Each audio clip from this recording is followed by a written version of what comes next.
7 years after my husband caught me cheating with my boss and went to prison for assault, he's out. Now, I'm alone, and my kids hate me. I'm a selfish person, or so I tell myself practically every night when I hear the silence in my home. My children aren't here, my ex-husband hates me for good cause, my immediate family is fractured, and I've never stopped hating myself for what I did. My selfish conduct occurred in 2015. I had just reached 39, and I admit that I took my ex-husband for granted. My ex told me every day that I was beautiful, that he wanted to be intimate with me, that he cared for me, and that he treated me as an equal. He never regarded me as a queen or princess. I was his partner. We'd been married for 20 years by that point, high school sweethearts and each other's only, and it seemed right. My family adored him, my brother looked up to him, and my ex supported him through many difficult moments. My ex was the person people contacted when they were in difficulties, and he assisted them. He was a good guy. Over the years, I have given him 2 strong boys. At the time of this narrative, they were 18 and 16, and we had twin girls who were 13 years old. I had gained weight and felt self-conscious, but he still called me lovely. Our fights were rare and far between. We discussed everything, but when we disagreed, it was typically over sex or a lack thereof on my part, as well as the things I refused to do in bed. It wasn't that I didn't want to do things, it was just that I wasn't in the mood, which he understood. When I turned 39, my birthday celebration unveiled the new me. I had spent the entire year in the gym, doing yoga and Pilates.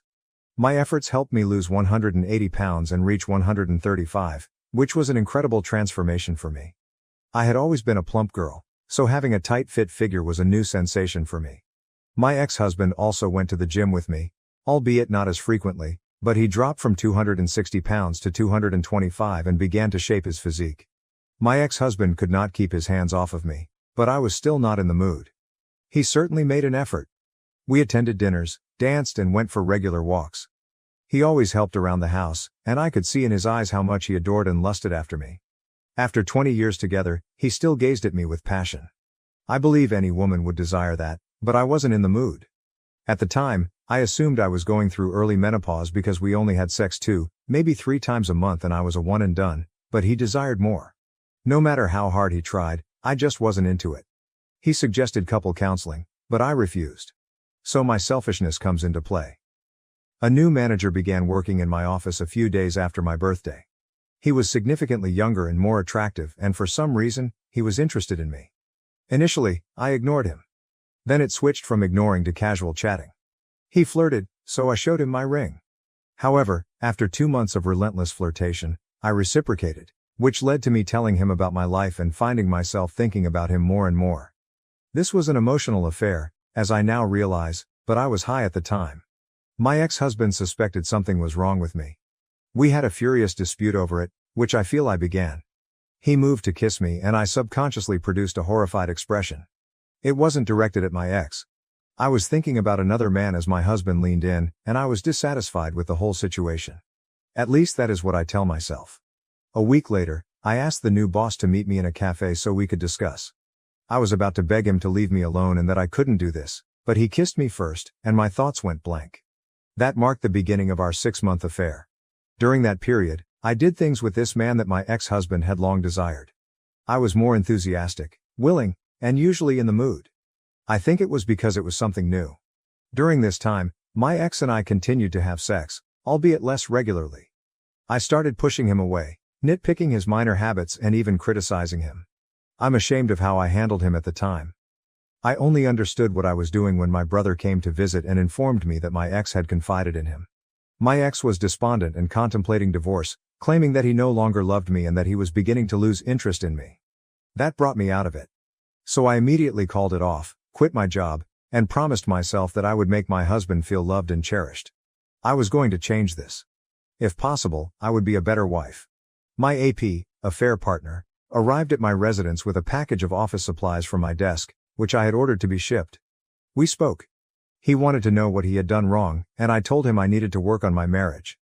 I told him to leave, but he wanted one final chance. I told him no, but he begged and pleaded, and like a fool, I gave in. We went into the guest room and started fighting. I'm not sure how long we were doing this, but when he was on top of me, I felt him violently snap back, and there was a huge crash. I sat up, and my ex looked at me. My AP was on the floor, and there was a big hole in the wall. I tried to talk to my ex, but his eyes were bloodshot.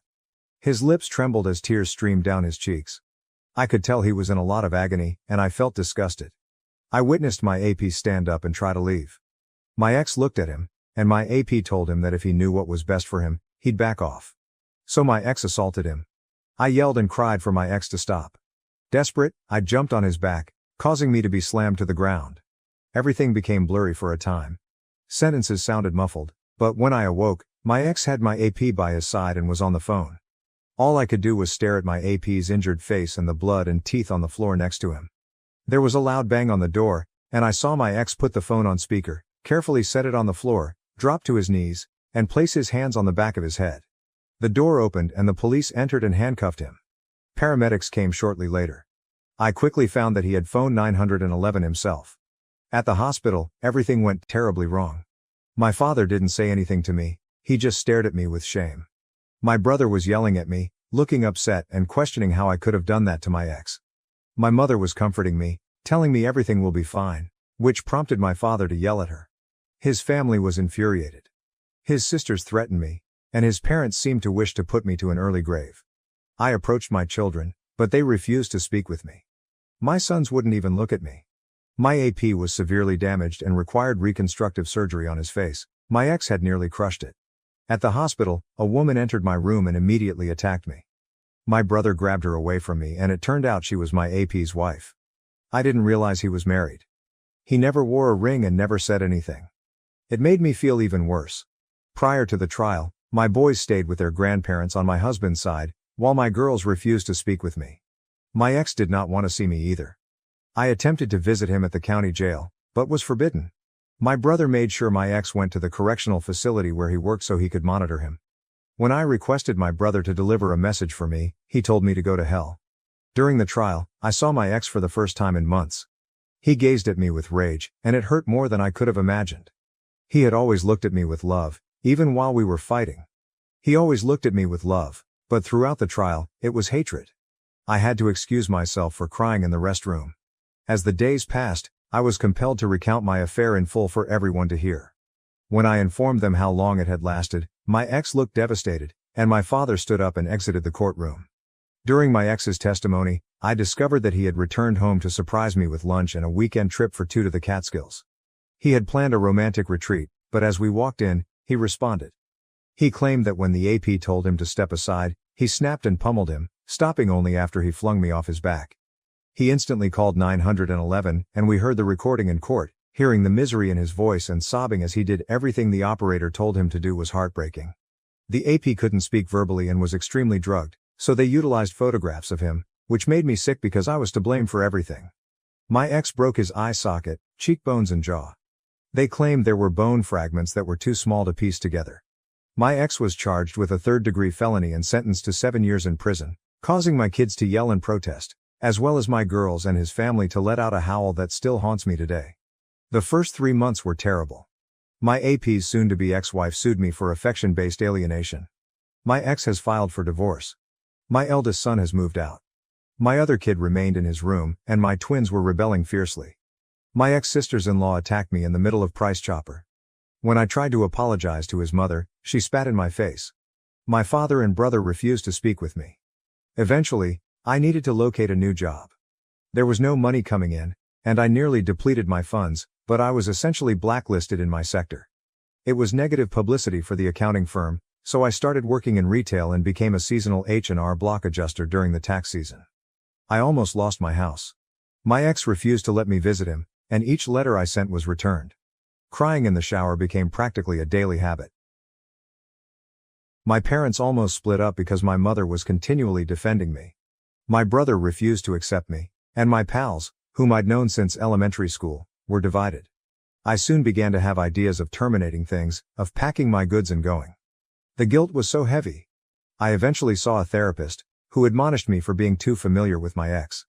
I no longer considered him a spouse. Instead, I saw him as a friend with perks, and I treated him accordingly. I did, and she was right. I became too comfortable with him. I regarded him as a comrade, but he saw me as his wife, the mother of his children, the woman he adored and wanted. I took him for granted. Almost a year passed, And my children remained silent. When I served dinner, they would take their meal and disappear to their rooms, not even looking at me. I had a few meltdowns, imploring them to say anything to me, but nothing happened. My brother was married and I was not invited, but my children were. I continued to try to visit my ex, hoping that he had put me on the visitor list, but I was always turned down. My letters were still getting returned. It left me terribly depressed, and I felt I deserved it. Then, unexpectedly, my brother showed up. I was both surprised and pleased to see him, as it was the first time he had visited my house since the trial. He just came to reprimand me, informing me that my ex was in the hospital after being stabbed. An inmate attempted to sexually abuse him in his cell, which resulted in my ex being stabbed in the stomach and the inmate's spine breaking. My brother yelled at me, "You did this?" before returning to his truck. I grieved for days thereafter because he was correct. I did this. I attempted to visit my ex in the infirmary, but was forbidden. For 4 more years, I attempted to communicate with him and continued to write letters, but they were returned. Fortunately, our children visited their father frequently, which is how I heard he had been placed in protective custody by my brother after the attack. My eldest son graduated from the same college as my ex and majored in the same field. He only called his siblings. He never wanted to talk to me. He never comes to our place for the holidays, only to his grandparents. My other son followed suit, attending the same institution and refusing to call me. My twins were difficult to deal with, but they went to see their father once a week, which helped them feel better. When they became too disobedient, their uncle would punish them, but my brother and I continued to communicate sparingly. I tried to visit his wife after they had their first child, but I was ordered to leave. My mother kept me updated on their life, but my father still refused to acknowledge me. Then, at the start of May this year, my children were joyful, and my sons returned home. I had no idea why and it didn't matter. They were home. For 4 months my children were present and I tried everything I could to express my regret, but I was mostly ignored. Still, they were talking to me, and it made me very glad to have a conversation with them and learn about their life. My eldest had been dating a woman for over a year, my second-born was on a college track team, and my girls started talking to me again. I hated myself even more for what I had done to them. It was wonderful to see them smiling, joking and eating supper together again. At the end of August I was preparing for the twins' first day of senior year, which also coincided with their 18th birthday. I conveyed my enthusiasm for their birthday party and told them what I planned to accomplish.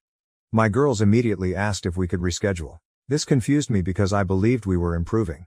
When I inquired why, one of them explained, "Because Dad is throwing us a party, and I don't want you near him." That comment stunned me. I asked when their father was released and they claimed he was let out at the end of April for good behavior. I cried because he was gone, and it shattered me even more. They were more present because he was gone. They felt better and more cheery now that their father was back in their lives. It wasn't because we were beginning to recover, they had him back. When I questioned where he was staying, they told me he was with my brother. I tried calling. I needed to speak with him, but he refused. I attempted going over, holding all the letters that had been returned throughout the years, and I caught a glimpse of him through the crack in the door. I called his name, but my brother told me to leave. I handed him the letters and departed. When I reached the driveway, I heard his voice. When I turned around, he was walking toward me. I immediately started crying and rushed to hug him, but he returned my letters. "You forgot this," he coldly told me. I cried as he walked away. I begged and pleaded for him to talk to me, but he simply walked back into the home. My children stood outside the entrance, staring at me, with no love in their eyes. At that point, I knew my children were simply tolerating me. However, I still want to improve it. I'd like to tell them how selfish I was. I want to tell him how much I miss him and how sorry I am for destroying what we had. So I'm still trying to go through my daily existence. My mother informed me that my AP's ex-wife began seeing my ex 2 years ago and has been returning to see him. I don't really care, all I want is for him to forgive me. I want him to speak to me. I want him to be with me. I want him to look at me like he used to. I want my kids to be with us. I really want my family back, but I know I do not deserve it. Even if we miraculously reunite, it will never be the same. I was selfish and I wish I could take it back. My son's response. This is a response to my mother's post entitled "My Selfishness Ruined My Family." I'm a frequent Reddit user, therefore I'm using a throwaway since I don't want anyone in my social circle to know this is me. I try to keep my past a secret. My college buddies are unaware that my father is in prison, and I don't want to inform them. So, as I strolled around campus, I overheard others talking about and sharing this post, which brought back a lot of emotions I'd been working to overcome. I looked it up and found enough evidence to conclude it was about my family, which enraged me. I reached out to my mother and, as usual, tears flowed. I yelled at her. When I went to visit my father and told him what I did, he yelled at me as well, but he is a wonderful man. He just yelled at me for cussing. He always tells me that even if I don't love my mother, I should respect her. But it is difficult to appreciate someone like her. My father has always battled. He would instill in us the importance of being grateful for growing up in a community where we would not be attacked for obtaining excellent marks or reading books. He informed us that where he grew up, children were bullied for seeking white things, such as attending college. He described how difficult it was for him in the South Bronx. My aunts informed us that when he was 13, he joined a gang so that he could be left alone at school. When he was 15, his father died of cancer, and my father had to be a surrogate parent to his two sisters due to a lack of life insurance. He worked and did anything he could to help pay the rent and put food on the table, all while still attending school. My father felt it was lucky that his mother remarried a wonderful man and relocated to upstate New York for a better lifestyle. My uncle informed me that when they first met my father, they thought he was peculiar. It was the 1990s, and when my father strolled into school wearing baggy trousers and a Puerto Rican flag shirt, they decided to tease him. My uncle said they weren't expecting my father to fight back, but he did. He kicked their asses.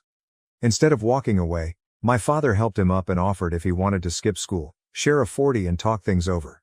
My uncle remarked that when my father did that, he knew they'd be buddies, and they soon started hanging out. That's when my father introduced him to my mother, and they hit it off.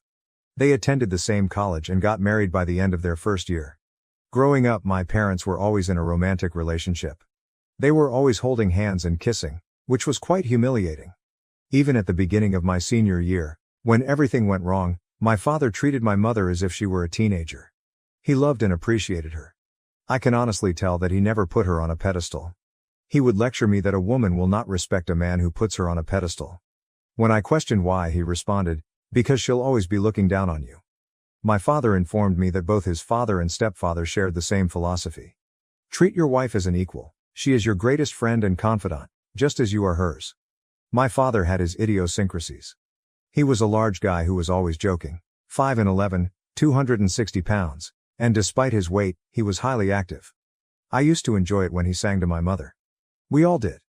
He'd serenade her, buy her flowers, and sign the card, "Because it's Thursday and I was thinking about you." He occasionally wrote her love letters and defended her honor when she was treated rudely or disrespectfully. He frequently complimented her on her beauty. My father demonstrated to the daughters the type of man they should have in their lives. My father was always there for my uncle, even when everyone else believed he was a lost cause. My father never gave up on him, and as my grandfather once stated, he knocked the stupid out of him and left behind the man he was supposed to be. That sentence has always made me laugh. My father showed me how a guy, a friend, and a husband should act. Prior to her affair, my mother had always adored my father. He was constantly supportive and encouraging. He was her one-man pep rally when she was feeling low, and she was his. They had the marriage that we all wanted. Then my mother messed it up. I recall those months when she spoke to my father as if he were beneath her. He pushed back but controlled himself. Even though my father was a college graduate and a successful financial consultant, he could go from zero to ghetto in 5 seconds. Grandma described him as being similar to his father. Nice, respectable, and helpful, but willing to cut your neck out with his bare hands. My father tried everything. Buying her flowers, taking her out to dinner and dancing, but she was in her own little world and mistreated him. We all witnessed it. It had a significant impact on my brother and twin sisters, but my father smiled and assured us that everything will work out. He would add that Mom was probably stressed out at work and bringing it home. I believed it, especially after she quit her job. I honestly believed it was her employment that was the issue. Then my father was arrested. Mom, do you know how embarrassed we felt when the entire school was discussing what happened? My father got detained because my mother couldn't close her legs. I couldn't bear looking at you, so I went to stay at Grandma's place. The sight of you repulsed me. When I visited Dad, he couldn't bear to look at me. He was embarrassed. He told me he had failed as a husband and a guy. I told him he didn't, but he said he did since a man would have considered the repercussions of his actions before doing anything so idiotic. He said he failed as a husband because his wife had cheated on him with another man. I implored him to please look at me, but he refused. Then you had the nerve to seek our forgiveness, and for the first time in my life, I wanted to physically harm you. We were all hurting, and you asked for forgiveness. Sitting in that trial and listening to that 911 call was the worst 25 minutes of my life. 25 minutes of listening to my father, who would have murdered and died for you, crying and imploring the operator for assistance, telling the woman that he thought he had killed someone, and again stating, "The love of my life cheated on me." It harmed us more than anything. I understand you attempted to act as a character witness for Dad. We all told you not to do it, but you did anyway. Why? Did you want to show us that you still loved him? Tell the court that he is a good man. Because, in my opinion, the cross-examination in which you informed everyone how long you had been with that son of a bitch was the reason we lost him and sent him to jail. I believe if we had an actual lawyer rather than an appointed one, he would have walked. As a result, I experienced anger issues. My brother became a secret alcoholic. One of the twins was suicidal, and you were unaware. All you wanted was to attempt to work things out with Dad, leaving me to support my siblings. I loathed you. In certain ways, I still do. When I got to college, I had no desire to associate with you. Like my father, I had to be a surrogate parent to my siblings. I was working full-time, attending college, and giving you money to help pay the bills. I'm not sure why you made it appear like you were doing it alone. Mom, I know it was difficult, I know you were depressed, but you got aid with your finances and Grandma defended you. But Mom only did it because everyone was against you, or so the twins believe. When Dad was stabbed, I nearly had a mental breakdown. I'd just seen him that day. I was making fun of how muscular he had become, and we had a nice chuckle about what Dad dubbed the prison body plan. He made it sound like a funny commercial. I was almost back to school when I received the phone call. I almost crashed the car because my brain shut down. It was difficult for everybody. I didn't tell anyone, but I sat outside the scumbag's flat. I wanted to beat him up so severely, but when I saw him walking with that cane, I remembered Dad's words and drove away. As the years passed, Grandma died, followed by Grandpa a few days later from broken heart syndrome, and Dad was unable to attend the burial. Did you know that both of his sisters married in the waiting room so he could give them away? The harm you've caused to all of us is immense. It didn't help that you continued asking us for forgiveness and another chance. You never gave us room to understand or heal.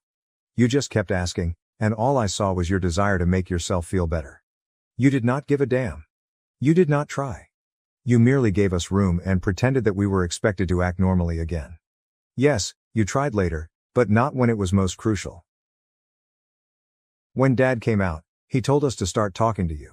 He stated you were a good mother to us and that we should treat you with respect, so we did. It made you happy for a while. I remembered what it was like to not despise you. Dad struggled to find work at first, but one of his old clients eventually hired him. I did not anticipate the twins to spring that bomb on you. Dad didn't want you to know he was gone, so when you appeared, it disturbed him. He threw up after speaking with you. He stated the sight of you made him nauseous. Regarding your statement in your post regarding your ex-wife coming to see Dad, she has been seeing him weekly for over 3 years, and they have spent time together since he was released. So please, don't build a castle in the sky about the two of you getting back together. Call me if you want to discuss this. Call me if you want to fix things with your children. What you did last week, posting what is perhaps the worst time of our lives, is sheer selfishness, as your title implies. I told Dad about it, but he didn't care. He claimed you are only the mother of his children. Thank you for watching. If you haven't subscribed yet, please do so and hit the notification bell to stay updated with more shocking real-life stories happening around you.